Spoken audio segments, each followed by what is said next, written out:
Working with horses is a dangerous and complicated sport. Loads of people in the world work with horses, whether that's English riding, Western riding, groundwork, or anything in between. It all comes down to how you can work with that horse. When you're riding, you need control over the horse's feet, steering and brakes, so that you don't end up in a tree branch.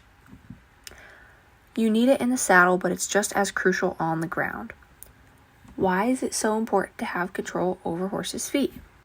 The first reason is safety, yours and that of other people around you. If you can't own your space around a horse, you can get stepped on, pushed into things, rubbed on, bit, kicked, etc.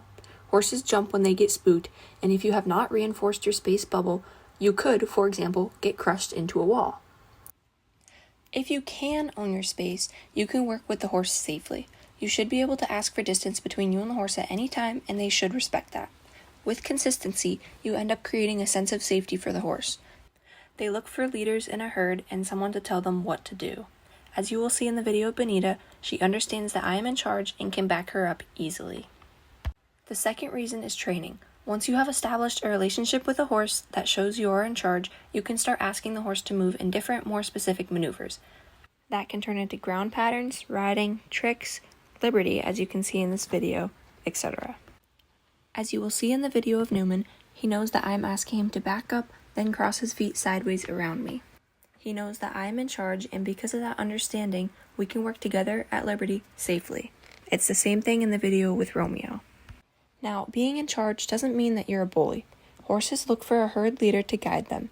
It can benefit your relationship to have a consistent foundation that always reinforces you being the boss. A benefit of being a herd leader is that the horse will feel safe around you over time. As your relationship builds with the horse, it will be more of a conversation, not always a demand.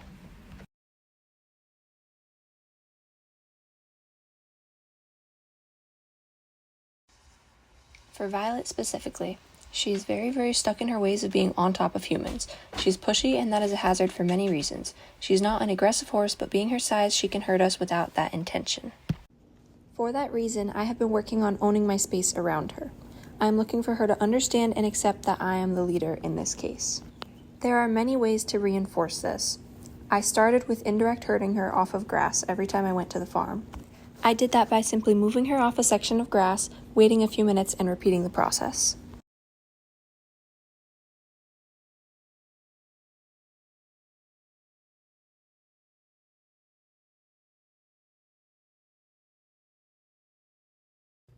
In a small paddock, I tried controlling her direction and energy, which is the fundamental steps of liberty training, but we weren't there yet, so I went back to indirect herding.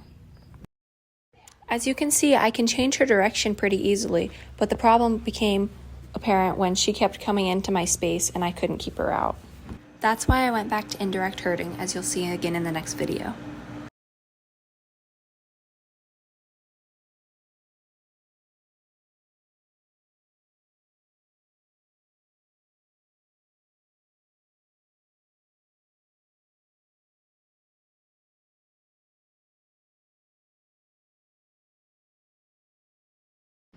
I also practice moving her off grain.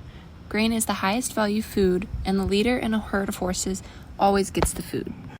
I do this the same as I practice indirect herding. I even got a couple examples of natural herd dynamics where you'll see in the next video the brown horse walks in and moves the black horse off of that section of grass. And after my phone falls, you'll see the big horse, Violet, move Max off of that section of grass, and she did it pretty aggressively. That is simply just the natural escalation of pressure between horses. If Max didn't move when he did, she would have followed through with more extreme actions. Sometimes you need to get very big with your energy to reinforce what the horse didn't respond to.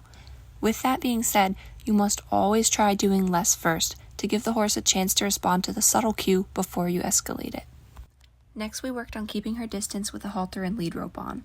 The goal was just to stand with her as long as she stayed out of my space, but correcting her when she walked into me. As you can see, there is a lot of confusion in the beginning, coming from my end as well. The release is that I don't bother her when she stands far away from me, so that turns into the peaceful spot.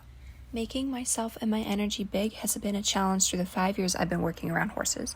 I chose to use Violet for my senior project because I wanted a challenge, and she did not disappoint.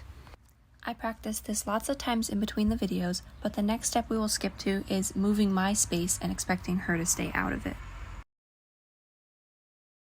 In the next video, you'll see I'm trying to get her to back away from my back facing her. This is so important to practice because if the horse only respects your space from the front, when they get spooked and they're behind you, they could jump on top of you. This is a clip where I had to get very big and tell her no, I did not want her to go forward. I wanted her to back up. And you'll see the difference in the following clips where I try doing less first and give her the chance to respond to that instead of just going to hit her with the whip.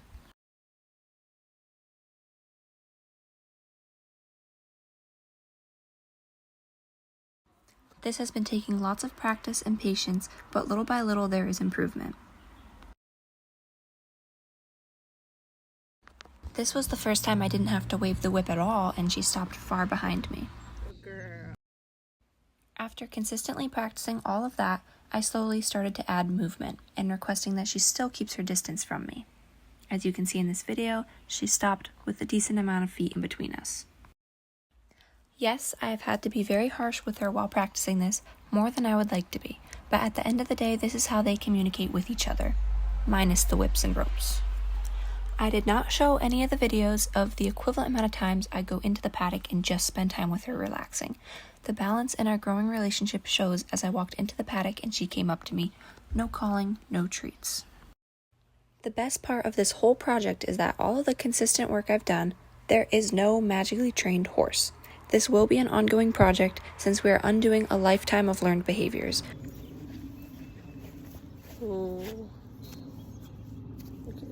I want to thank the following people for the use of their horses, training guidance, or time spent filming: Lisa Dostie, Aaron McPhee, Jean Morrison, Johanna Johnson, Sue Terracani, and Bree Messier, as this project would not have been completed without their help.